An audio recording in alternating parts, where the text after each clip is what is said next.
PMLN کا بدلا ہے سیاسی بیانیاں جو پہلے سوچ رہے تھے کہ احتساب کا بیانیہ کریں گے. کل رانا ثناءاللہ صاحب نے ایک ٹی وی پروگرام میں کہا کہ جی لوگ تنگ آ گئے یہ احتساب کے بیانیے سے, نہیں کرنا چاہتے. میں اگر کہیں تو سنا بھی دیتا ہوں آپ کو. Do you agree? میں تو آپ سے پھر دوبارہ سوال پوچھنے لگی ہوں کہ یہ آئی ٹیکنگ دم ٹو سیریسلی نہیں کہ یہ جو ووٹ آف نو کانفیڈنس ہوا تھا اور اس کے بعد جو یہ 16 مہینے حکومت چلی, تو یہ کیا پرانے بیانیے پہ چلی ہے؟ جی پرانے بیانیے پہ.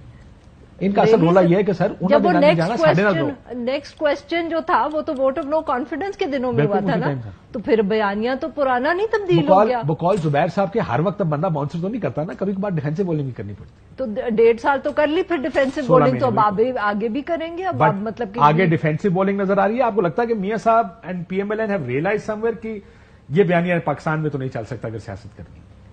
سر کیسے نہیں چل سکتا؟ تو پھر یہ جو اتنی ہم مصیبتوں میں اس وقت پھنسے ہوئے ہیں کہ ہمیں یہی نہیں پتا کہ الیکشن کب ہونا ہے, یہ کس وجہ سے ہم اس ان کو تو پتا ہے جن کی بات ہم کر رہے ہیں. ہاں نہیں, دیور دی اونلی پارٹی جو کہہ رہے تھے الیکشن جب بھی ہوا ہمیں کوئی اعتراض نہیں. ہاں ایگزیکٹلی نہیں, بٹ میں وہ کہہ رہی ہوں نا کہ وہ جس پارٹی یا جس کے ڈر سے یا اس خدشے سے کہ بھئی وہ جیت جائیں گے, ان کا کیا بیانیہ ہے. لوگوں کو تو دیکھیں, مطلب کہ ہمیں اس وقت یہاں یہ ڈسٹنکشن میرے خیال میں کرنی چاہیے کہ اگر ہم 2018 آنورڈز ہی دیکھیں کہ کون سا بیانیہ جس جماعت کے پاس رہا ہے تو وہ جماعت بائی الیکشنز جیتی ہے, تو لوگوں کو تو کلیئرلی ایک بیانیہ نظر آ رہا ہے اور ایک بیانیہ پسند آ رہا ہے. اب ہم وہ مانے یا نہ مانے, جب یہ ووٹ کو عزت دو کی بات کرتے تھے, پاکستان تحریک انصاف نے ہر بائی الیکشن ہارا ہے کہ نہیں اپنے پرفارمنس کی وجہ سے ہارا ہے یا بیانیے کی وجہ سے ہارا ہے؟ اب آپ اس میں 19-20 کرتے رہے, but let's be very honest کہ بیانیے کا اس میں کافی حد تک ہاتھ تھا, کیونکہ 2022 کے بعد پاکستان تحریک انصاف کی کیا ہم کہیں کہ وہ جو اپریل کے اندر ہوا ہے ووٹ آف نو کانفیڈنس, جولائی میں الیکشنز ہوئے ہیں, ود ان 3 months لوگوں کو پاکستان تحریک انصاف کی سب پرفارمنس بھول گئے. ٹھیک ہے مہنگائی کا اس میں ایک بہت بڑا ہاتھ ہے, پر اس میں کہیں نہ کہیں جو ایک اینٹی اسٹیبلشمنٹ لائن جو جماعت لیتی ہے وہ لوگوں کو اگر اٹریکٹ کریے تو ہم اس کو بالکل ڈسکاؤنٹ نہیں کر سکتے. اب سیاست کے اندر اگر کوئی مجھے بالکل کہے کہ ہم اس کو اتنا ڈیوائڈ کر سکتے ہیں کہ ہم کہہ سکتے ہیں کہ 3% اس کا ہے اور 75% اس کا ہے, تو یہ تو بہت مشکل ہے. So what does it bring us down to? It brings us to the point کہ جو پارٹی ایک لائن لے رہی ہے وہ ووٹر کو پسند آ رہی ہے, تو کیسے یہ PMLN کو نہیں پتا؟ یہ اگر سمجھتے ہیں کہ صرف مہنگائی کا مسئلہ ہے تو پھر یہ اتنے نروس نہ ہوتے.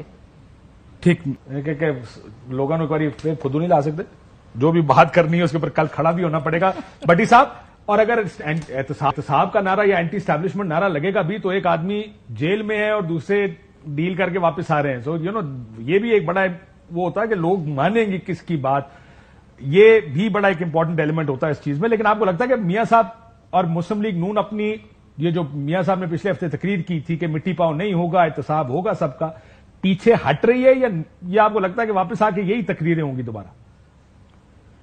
دیکھیں جن حالات میں ہم چاروں بیٹھے ہیں ہمیں پتہ نہیں اگلا کون سا شو کرے گا نہیں کرے گا. جب میرا سب سے فیوریٹ جو میرا ویل وشر ہے کاشف عباسی مجھے یہ کہہ دے آپ کی پرفارمنس پہ پتہ چلے گا آپ نے شو میں آنا ہے نہیں آنا, اتنے میں کھیت مٹی رائے دے وہاں میں نے دیکھیں مذاق کو مذاق سمجھا کرے نا, میں ایک جوک کر دیتا ہوں, آپ اس کے جملے کو اتنا سیریس لے لیتے ہیں.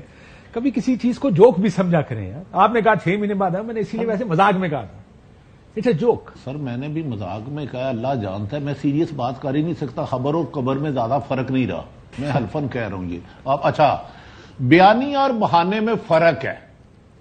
کون سا بیانیہ جو میاں صاحب نے لیا تھا آپ کو یو ٹرن پہ حیرت ہوئی ہے؟ خواجہ آصف صاحب خود فرماتے ہیں کہ ہمیں اس وقت کی حکومت یا عدالتوں نے نہیں, قمر جوید باجوہ صاحب نے بھیجا تھا. یہ وہ فرماتے ہیں, یہ میرے الفاظ نہیں ہیں.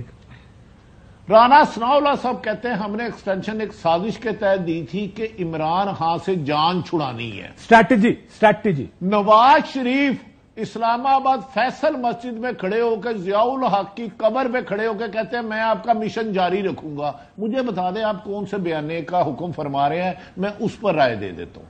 یہ بیانیہ نہیں حکمت عملی تھی. ایک کال پہ ڈھیر ہو گئے, ایک کال پہ, اور میں قسم کھاتا ہوں 35 منٹ انتظار کرایا گیا. 35 منٹ. کس کو؟ کون سا بیانیہ؟